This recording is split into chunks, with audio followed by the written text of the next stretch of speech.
Oh, I guess I shouldn't do that until I'm here. Welcome, guys. I'm breaking all sorts of rules, it seems. My name is Gertsen. I'm the general manager of a bar called Drink, which is in Fort Point Channel. And I'm humbled to be here with those people that create beautiful things or memorable things or things that might actually keep you involved with craft.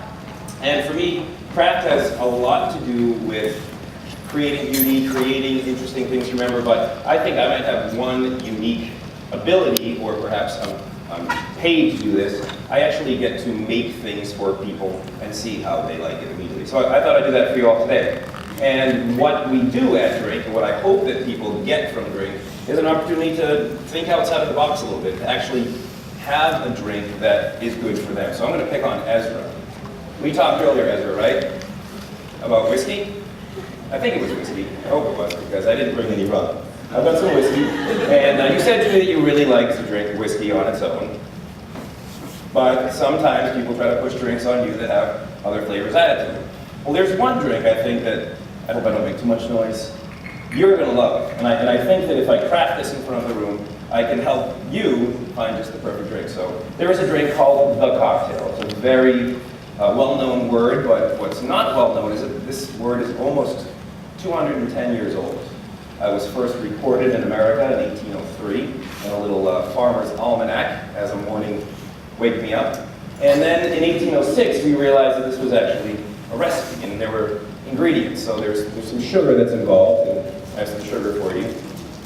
And there's also spirits, which we already decided that's going to be whiskey. And there's some bitters involved, and I think, knowing you, you need two different types of bitters. So we have some Angostura bitters, and we're going to spice it up with some orange bitters, because a lot of people feel like an old-fashioned has orange in it. And I think in the original sense of the word, the old-fashioned was probably just these four things: spirits, and bitters, and sugar, and some water. Well, we froze some water for you, but I'm also going to need a little liquid water. So I'm going to take that frozen water from the glass. We might need a spoon. And we're definitely going to need a little piece of wood. It's called a toddy stick. And start making me a cocktail. You want it to be a little sweet? Just a little. Just a little. So why don't we use 4-gram sugar cube, if that's okay.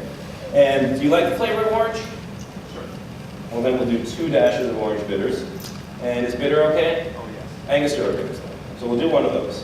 And now, one of the things that people often ask me about, why do I make drinks this way, is that it gives me an opportunity to talk. I think when you look at the bar itself, most bars, at least some of the more popular bars, have multiple TV screens, and you see 1 billion bottles behind you, and 17 different flavors of vodka, and 16 flavors of rum. Well, I think bars should be places where not just cocktails can be crafted, but conversations can be crafted.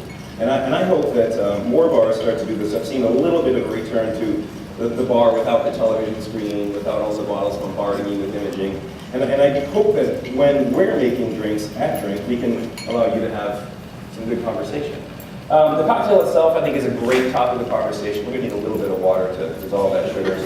The cocktail itself is something that not only is about sugar, spirits, bitters, and water, but it's about intoxication. And I think we were talking about intoxication a little bit earlier. It's a great opportunity to forget about everyday life. Forget about the fact that you have to go through your family childhood and realize that, yes, mom bombarded you with all these wonderful images, but I like that, and I remember that. And, oh, I like to travel into the Southwest to be inspired.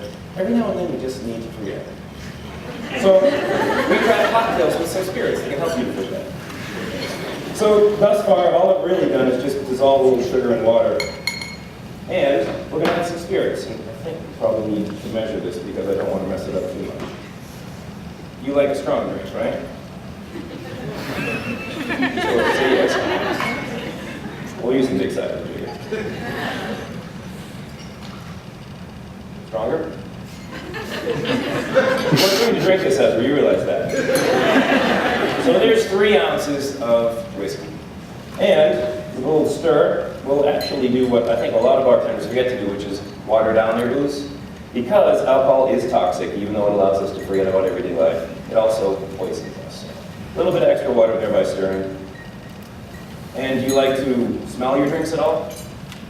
Well, why don't you put a little aromatic lemon oil over the top. Or in here I have a vegetable peeler, which you probably would have seen in 1806, but it's a really handy way to get a nice thin swath of lemon peel. And that's for you.